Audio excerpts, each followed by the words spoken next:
Labour Federation COSATU says the ANC's failure to implement its own conference resolutions, compounded by disunity within its ranks, makes it difficult to support the party ahead of the local government elections. Speaking at the conclusion of COSATU's Central Executive Committee meeting yesterday, General Secretary Bheki Ntshalintshali said workers felt they would be voting against their own interests if they supported a party facing such a serious crisis of legitimacy.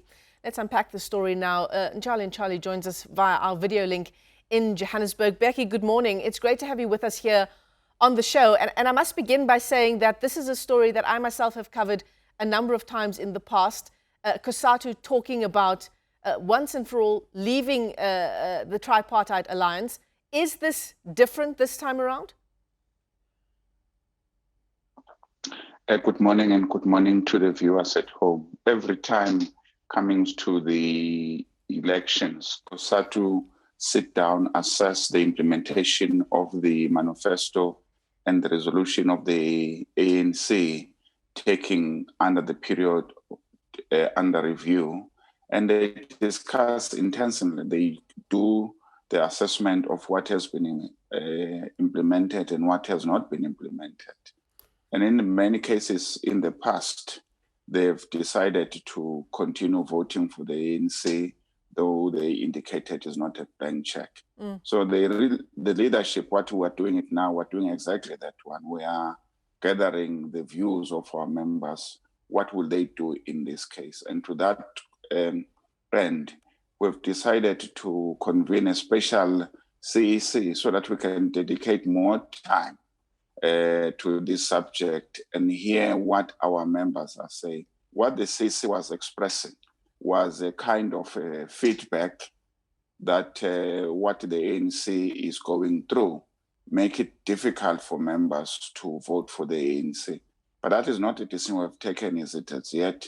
We're going to process through our structures. We must also remember that the majority of our members are members of the ANC on their own right too. Yeah. So that's why we don't just take the anger as it comes without doing the proper assessment. Yeah. So when you talk about members, now saying that they feel they would be voting against their own interests if they continue to vote alongside the ANC, what are some of the issues that have pushed them to the brink?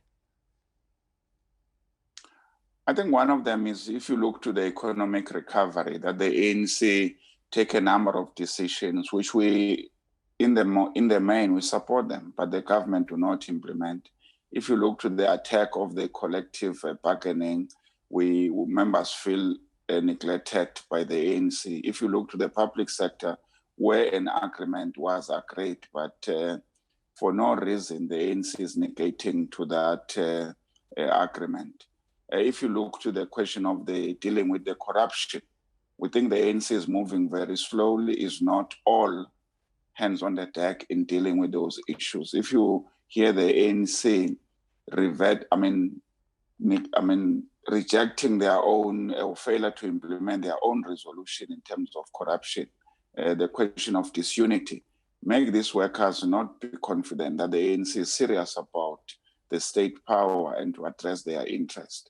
So it is in that we hear the songs that our members are singing, the protests that they are doing, that you get the sense and you can hear them on the street. But sometimes we hear this thing because of anger. That's why I want to sit soberly and say, what are you telling us to do as the leadership? We don't want to move alone from what we observe, but we wanted to take them along. The issue around the budget speech that was delivered earlier this week, Bheki, as well, did that also contribute to the kinds of sentiments that you heard expressed at that emergency CEC meeting, particularly Tito Mboweni announcing that hard stance on a public sector wage freeze? It was not even at that stage. That will have made it even worse. But we know the path that Treasury has been taking. They are consistent. There's nothing new that they've said now that will surprise us. They are consistent on the neoliberalism, on the austerity, though the minister deny what these austerity measures. But when you come out openly, not in a collective bargaining forum, and you said workers' wages in the public sector were going to be cut. At the same time, when you need these public workers so much for the service delivery, we can hear that contradiction. But those are one of the issues that really make the public sector workers to be so angry. But we're not a public sector union or federation. We're also hearing angers coming from the other private sectors, because what the private sector is saying now is that if your own government can renege on a collective bargaining agreement that is legal, that they sign soberly, what will stop the private sector not to do the same? You also talked about a lack of support or a dwindling support perhaps in the coming months, particularly as we build up to 2022, because the ANC is also a party that is facing its own crisis of legitimacy in many ways.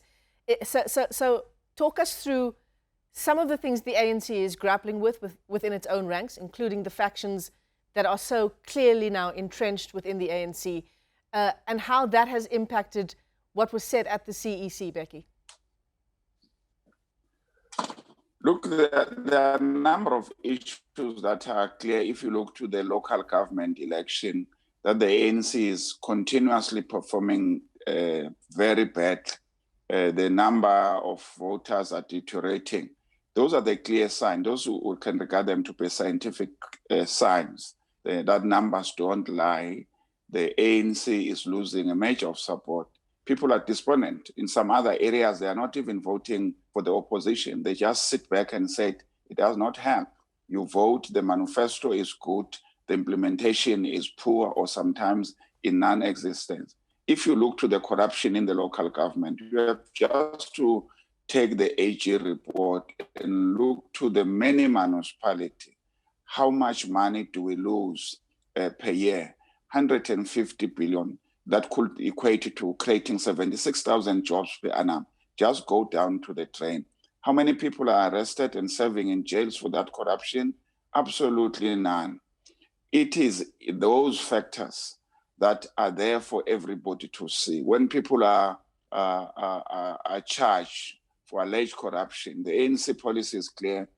They must step aside. They did, some of them, they did step aside towards the 2019 local government election. But what happened later?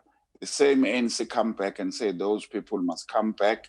They've not been convicted by court of law. But the resolution are quite clear. What workers voted for, which was in the manifesto, was that corrupt people or alleged corrupt people must step aside until the matter is resolved. Yeah.